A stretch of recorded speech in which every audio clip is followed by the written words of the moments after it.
Hello,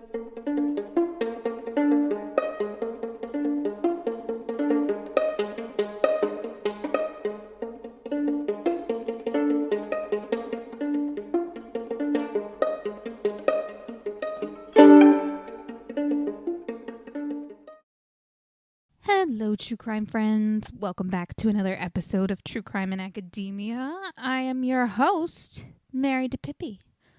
First of all, I hope you are all having a wonderful week so far. If not, that really sucks. I hope it gets better for you. Secondly, we have some housekeeping that we need to go over. The first being a trigger warning for this episode. This episode, we are going to be talking about different crime scenes, violence against women, and sexual assault. So if any of those are really triggering for you, then maybe you need to skip this episode like you did last one, because I'm not trying to traumatize anyone. But also, this is a true crime podcast, so, it kind of comes with the territory. But moving on, our second order of housekeeping is to remind you to become a patron by going to patreon.com/Ivory Tower Boiler Room. I'm going to be recording some special episodes that will only be on Patreon, and most likely there will be a video. So instead of just hearing me, you'll actually get to see me describe these cases as well. But you can't see any of that unless you go to Patreon and become a patron. That is literally the only way you will have access to that content. So, become a patron. And finally, last order of housekeeping, just remember to follow True Crime in Academia on Instagram and TikTok at True Crime in Academia. But truth be told, I don't really use the TikTok too much. I gotta start getting better at that. I'm becoming an old person. I don't like it. I don't like it. I don't want to be an old person. But it is weird, though, how that happens. It's like, man, seriously, it's like 1 minute you think like you're young and you're hip, and the next minute you're like, what is this music? What are these young whippersnappers listening to? That's not music. That's just noise. But I digress. Anyway, we are doing part 2 of the Stanford Murders last week. Just for a little recap, very briefly, we discussed the crime scenes, and then we talked about the alleged perpetrator. So this week we are going to be focusing more on the victims and what's going on with their cases now. So without any further ado, let's get into it. In 1973, Leslie Perloff was just 21 at the time of her murder, and she had just recently graduated from Stanford University in a total of 3 years. So, she did freshman through senior year in just 3 years. Which, good for her. Leslie was described as very intelligent, and like with college, she also graduated high school in just 3 years. So when choosing to go for her undergrad, she knew that she was going to choose Stanford because pretty much everyone in her family had gone there, and it was very much like a family school for them. And she had plans to become a lawyer. She was actually accepted into a law school in Pennsylvania. And from one source that I saw, it says that it was the University of Pennsylvania. But I can't confirm this 100% just because I only saw it from one source. Friends and family stated that Leslie wanted to become a lawyer because she was interested in justice and helping people. On the day of her murder, she was last seen leaving her job at the law library on February 13th in Santa Clara County, around 3 p.m. Before she left, she had called her mother to let her know that she was on her way home. She drove her orange 1972 Chevy Nova to a quarry that was owned by Stanford, just off of an exit ramp from the I-280 near Los Altos Hills. She walked around the area, and most people speculated that it was because she wanted to take pictures, because she was also very interested in photography. And this wasn't something abnormal, like she would do things like that. Sadly, this pit stop on her way home would cost her her life. Later that night, Leslie's car was found abandoned by the entrance gate to the quarry.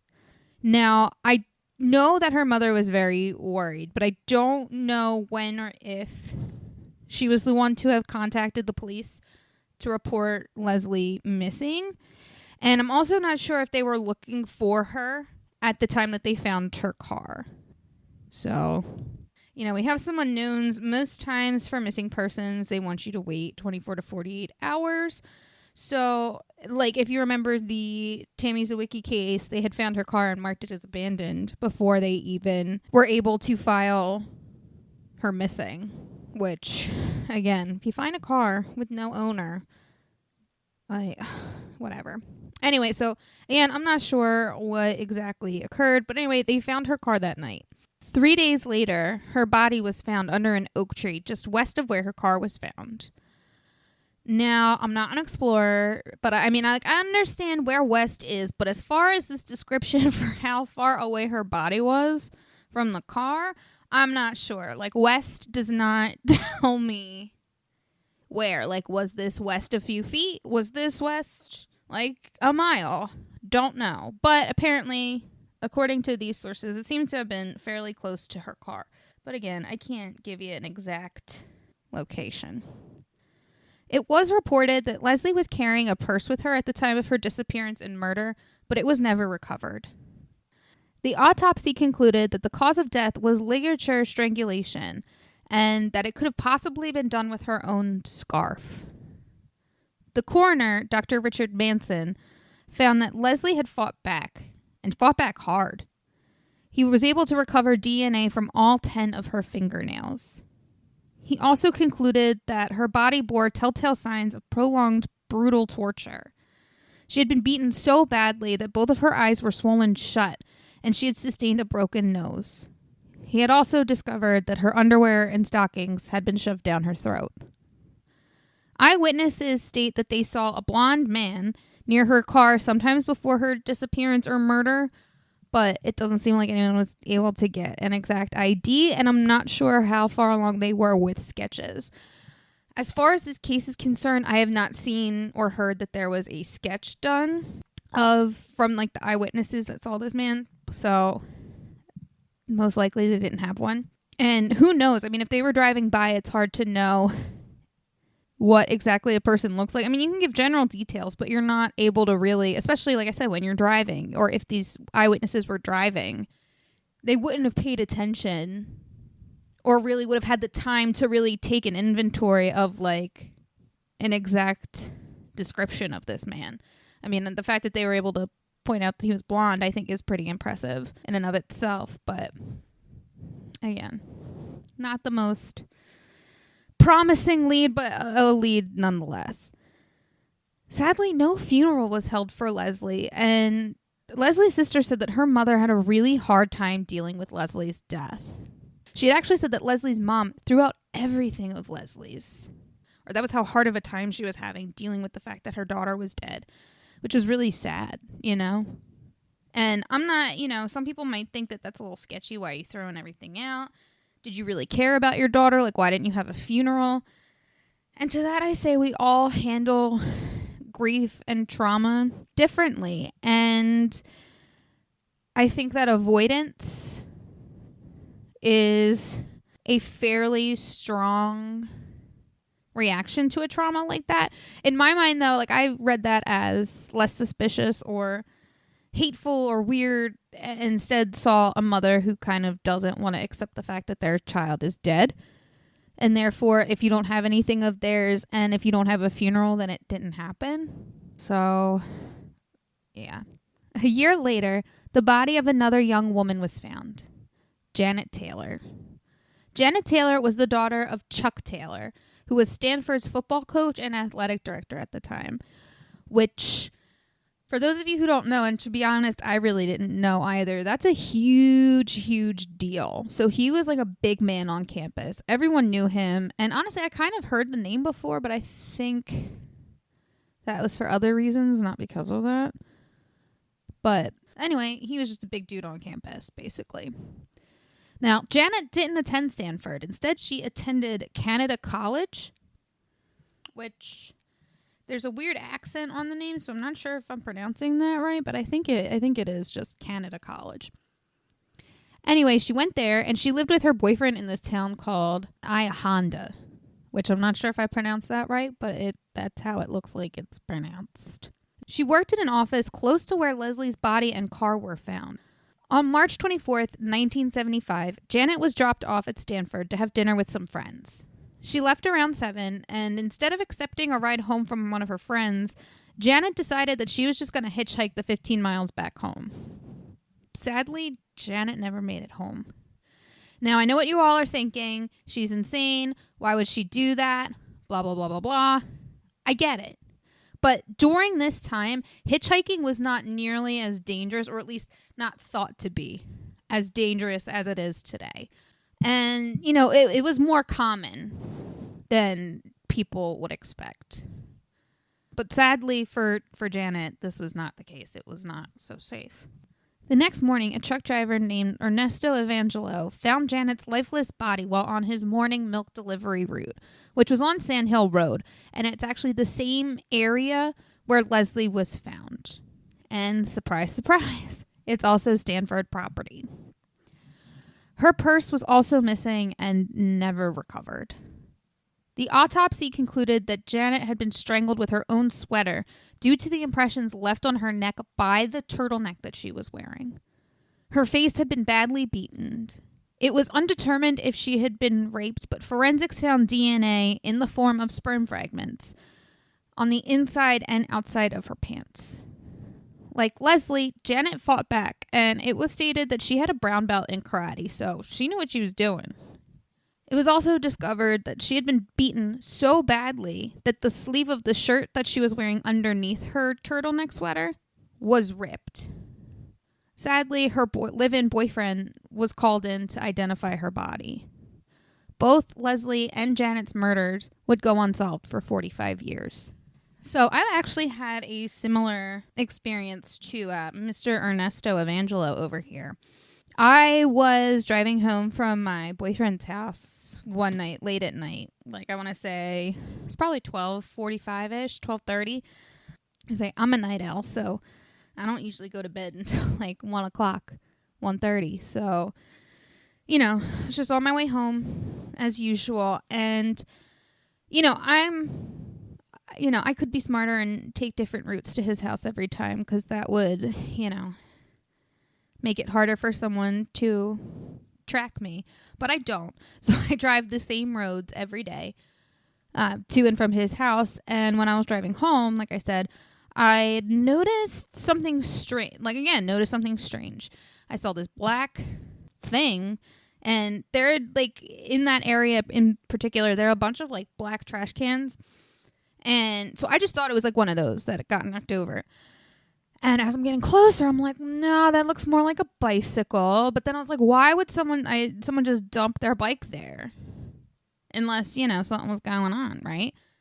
Or, it could have just been someone just dumped their bike there and, whatever. It was right out front of the municipal building there, which, even though that's not the police department, there are a ton of cops there. So, if some teenagers were getting into some trouble and ditched their bike there, that would make sense.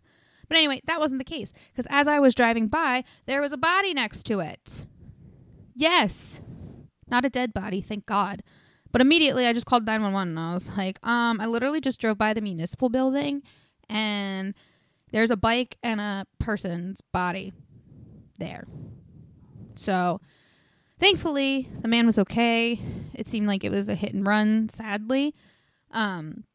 I did have to go back and talk to the police and let them know what I saw, but I was just like, dude, I didn't see anything. All I did was just this dude lying on the sidewalk, which again I thought was weird, because if he was hit by a car, why was he on the sidewalk? I don't know. Anyway, I didn't ask too many questions. All I know is that he's going to be okay, and that's fine. So I do understand Ernesto's situation in this. And, thankfully, he was not like some other bystanders who, because there is a bunch of theories on the bystander effect, why a bunch of people can be bystanders to a crime being committed and no one calls for help. And that's something that actually like that specific theory, I guess it's called, because it's kind of, it's technically, it's been ruled as like true, like that this does happen. So I don't know how much of a theory it is and more of like a fact, but anyway, that's beside the point. So like that's something that always scares me. So I'm always like, I try to not be that person. So, which was why I called right away, and thankfully he did too. But also, like, I have to wonder, Like in my situation, how many people drove by and either didn't pay attention, which I can't fault for them for that, because you are driving. You know, you're supposed to be paying attention to the road and not other things. So I get that. But at the same time, you know, if you were in that situation, wouldn't you want someone to call for help for you? You know? So again, I get it. Thankfully, he was a good Samaritan and stopped and reported all these things. But it is crazy, though, when you think about how many cars could have possibly driven by her body and not given it a second thought, you know? So it's sad. But again, luckily, Ernesto stopped and did something about it. So, what was John Gautreaux doing during this time, you might wonder? Well, he wasn't behaving himself, that's for sure. The following year, in 1975, Gautreaux raped a 17-year-old Girl Scout. Now, if you remember from last week's episode, Gautreaux was not only working as a technician at Stanford University, but he was also working with the Boy Scouts. There's not much information about this case, but my guess is that he met this victim through some sort of Scouts event, I guess. Because that seems to be the only connection between the two. He did plead guilty to statutory rape and was sentenced for 6 months, 5 months suspended. Which, when I heard that, I was very confused. That's not a term I'd ever heard before about anything being suspended. But what it means basically is that if he behaved himself in prison for a month, then he would be eligible to get out after that month. Which is like, what the fuck? Really? Like, what the fuck? I mean, I'm sorry. I'm not laughing because it's funny. And if you've listened to this podcast enough, you know that I laugh out of frustration. And this is one of those times. But for real, like, how is that even fucking fair? You have an adult who's supposed to be trusted around children and then goes on to commit one of the worst atrocities against children and only has to serve 1 fucking month? Like, for certain?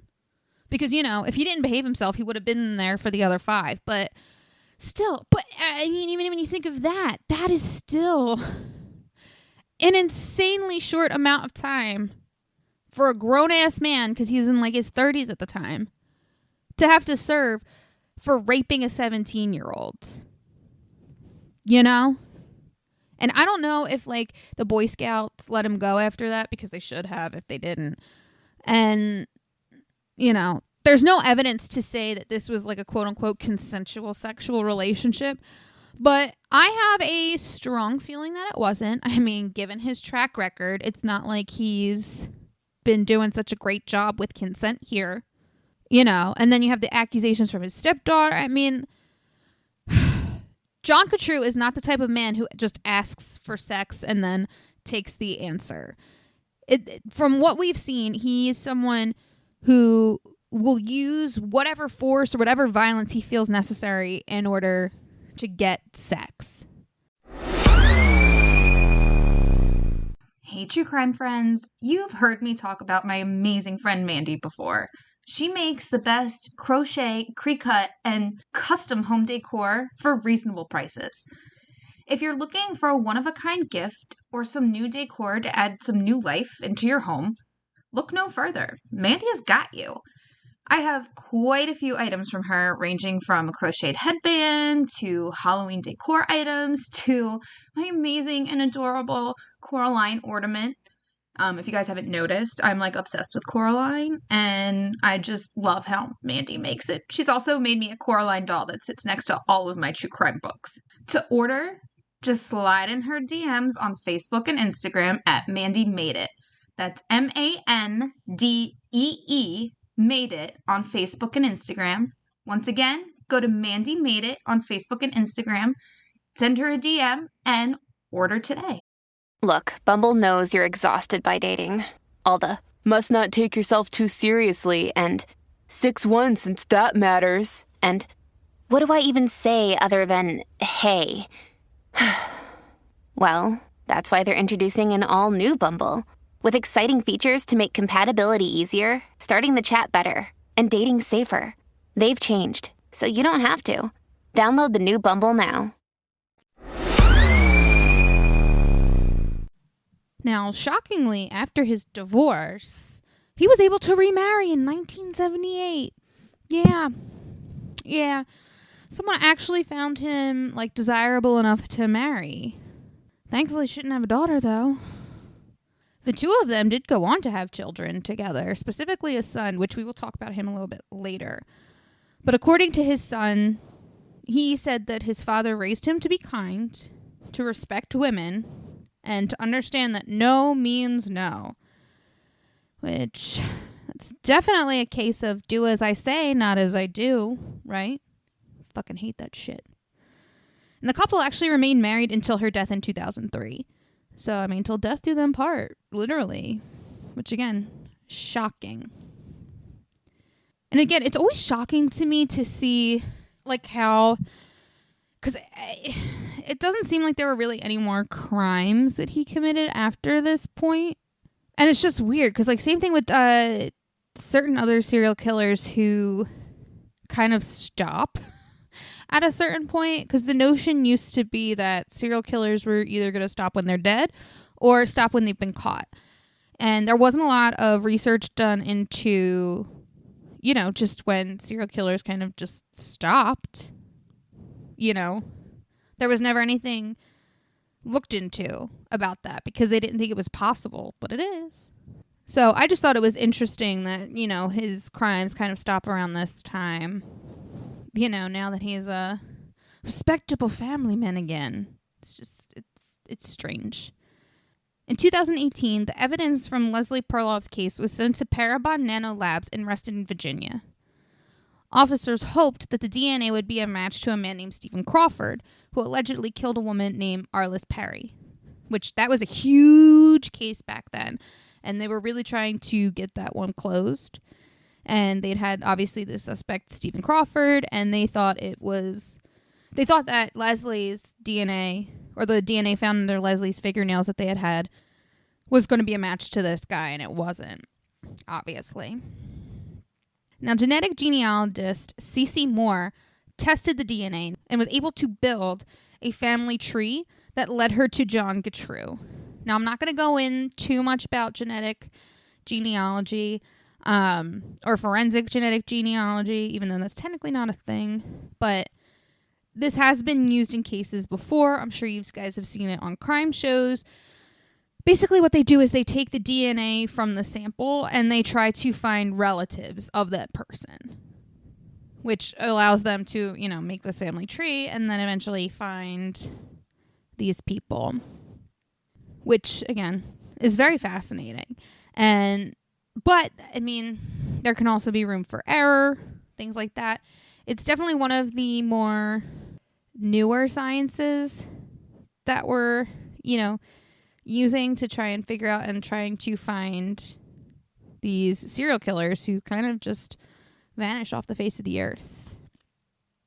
And, you know, obviously it's great that they're helping solve some of these cold cases and things like that. But, again, it's still a fairly new science as far as, like, science is concerned. So, you know, there still is room for error, but luckily there was not in this case, and she was able to find John Gattru. Police were able to obtain Gattru's DNA from a coffee cup that he had discarded in a trash can.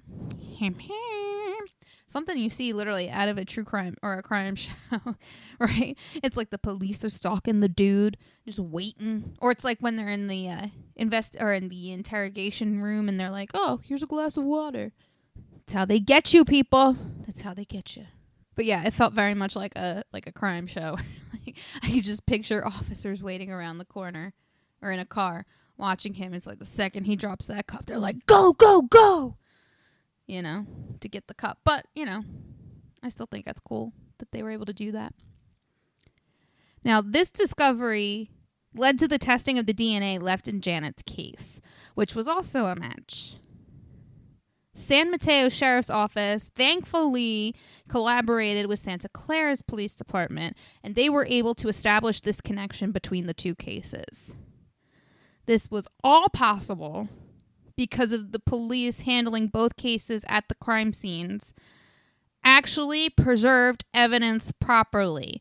Holy shit. Thank God. I'm sorry. There are so many times in these cases where you just see how horribly investigators and police fuck that up. So the fact that they did not fuck it up this time, I was just like, thank God. So because of them, the evidence was preserved properly, so they were able to get DNA from the samples that wasn't too degraded by time and other elements, So way to go, officers. Way to go, San Mateo Sheriff's Office, and way to go, Santa Clara Police Department. Use rule. However, I can't say for the rest of your state, though. But that's a topic for another day. In November of 2018, Getru was arrested and charged with Leslie Perloff's murder. So far, he has pleaded not guilty, and the case is set to go to trial this year. Cold case detective Sergeant No Cortez stated that Leslie's case was a brutal crime. I believe she fought for her life, and part of that was scratching, biting, whatever she had to do to survive. She wanted to live. Now, around this time, possibly a little bit before, if my memory serves correct, Margaret Williams, who was Getru's first victim in Germany, her brother phoned the police and the FBI and told them that he thought Getru was the Golden State Killer. Crazy, right? But I mean, it fits. They have the same MO, sort of. But obviously, this was just speculation, and although, like I said, his suspicions were valid, Getru was not the Golden State Killer. Joseph D'Angelo is, who is in prison currently. In December of 2020, Getru was charged with Janet Taylor's murder. Of course, he entered a plea of not guilty, and in September of 2021, a jury convicted him for Jane's murder. Now, in this case, Getru's stepdaughter and ex-wife both testified against him and confirmed that they lived in the area where the bodies were found and how they often drove on that road. Now, during this trial, I did see somewhere that Leslie's sister actually attended, to show support and, just to, be there in a way for her sister as well. Even though it wasn't her case, it was a case that was related to hers. So, now at first, Getru's son, who I had mentioned earlier, was shocked. He could not believe that his father, who he saw as a loving, kind, and good person, was this violent rapist and murderer. He actually didn't accept it at first until he called up his aunts and uncles and found out about the rape and murder conviction in Germany, which he said was described as a family secret. I'm sorry, but I feel like family secrets should be restricted to, recipes, hiding places in the house for non-nefarious reasons. They should be lighter, not, your brother, our son, raped and murdered a 15-year-old girl and had to serve 5 years in Germany, which is also bullshit. Because, again, what the fuck is up with these sentences for rape and murder? Or attempted murder. What the fuck? Anyway. Yeah, so that's not a typical, family secret, if you will. So after hearing about that, his son was just like, oh no, you are definitely guilty, and now he just wants nothing at all to do with him. So, good for him. Now, it is possible that there could have been more women that John killed or had sexually assaulted, but we do not know that for sure. It does seem like the attempted murder and assault of Sharon Lucchese that we talked about last week is still being investigated, but I haven't seen anything else about that yet. So after the jury found Getru guilty of Janet's rape and murder, he was sentenced to life in prison. And, as I said, the trial for Leslie Perloff has not occurred yet. It is supposed to be for sometime this year. I will keep you guys posted. But, thankfully, he's off the streets. I mean, like I said, it didn't seem like he committed very many crimes after he got remarried in 1978, but we don't know that for sure. And again, there could have been more women in between that period, between 73 and 74 and 75, even before then, that we just don't know about. And, given the fact that he entered the not guilty plea, which technically, it doesn't matter if you did or didn't do the thing. They always say not guilty, because technically the job of the prosecution is to prove without a reasonable doubt that you did what they said you're doing. But it's up to the defense to poke holes in that theory, essentially. So, for that reason, he pleaded not guilty. And again, I'm sure his lawyer told him to say that. And again, like I said, it's up to the prosecution to prove without a reasonable doubt that he did these things. It's not up to the defense. Like I said, the defense really is just there. Obviously they give you a defense, hence the name. But, like I said, their main job is to poke holes and cast reasonable doubt in what the prosecution is saying. So I don't want anyone thinking that he was some proud jackass, or that any of these serial killers are who initially plead not guilty. That's not it. That's kind of just par for the course, But I will try to keep you guys posted. I've been looking to see if anything's going on with Leslie Perloff's case. I have not seen anything yet, but as I do, or when I do, I will let you guys know, all right? And that is all I have for you this week with the Stanford Murders. I hope you guys enjoyed this two-parter. I enjoyed researching it, which sounds really terrible to say, but that's kind of just the way it is with true crime, isn't it? It's I enjoy listening and hearing about and watching content that's all about people dying. And to be oh yeah, it's exciting, it's fascinating, it's, it feels insensitive to say that, but clearly, we're all here because we're interested in true crime. That's not to be insensitive, that it's just how it is. But please do not forget to follow True Crime in Academia on Instagram and TikTok at True Crime in Academia. I'm going to do my best with TikTok, I promise. I really am going to try this week. We will see how that goes. But next week, I have a very exciting case. Well, not an exciting case. I have a very exciting episode for you all that I cannot wait for you guys to listen to. It's another interview. So I am very excited for that. Also, do not forget to become a patron by going to patreon.com/Ivory Tower Boiler Room so you can get access to some of the very exclusive content that I will have for you this summer, aka next month. So get on it. Come on. Become a patron so you can see it. All right? I hope you all have a wonderful rest of your week. Please stay safe out there. Stay healthy. Stay happy, or try as much as you can to preserve those things. I love you all. Enjoy the rest of your week, and I will see you later. We hope you enjoyed this Ivory Tower Boiler Room or True Crime in Academia episode. You can watch our video versions of our episodes on patreon.com/Ivory Tower Boiler Room. Join at the price of an iced coffee, or join as an Ivory Tower member and get some of our exclusive merchandise. I could not be here without an amazing team. So I'm Andrew Rimby, the executive director, and I am joined with Mary DePippi, our chief contributor, who hosts True Crime in Academia. It comes out on Tuesdays. Jaron Usta is our marketing director, and our two interns are Nicole Arguello and Kimberly Dallas. And I'm actually here with Mary. So Mary, where can they follow us on social media? You can find us on TikTok and Instagram at Ivory Tower Boiler Room. On Twitter, we are at Ivory Boiler Room. And then just search the Ivory Tower Boiler Room on Facebook, and you can like our page there.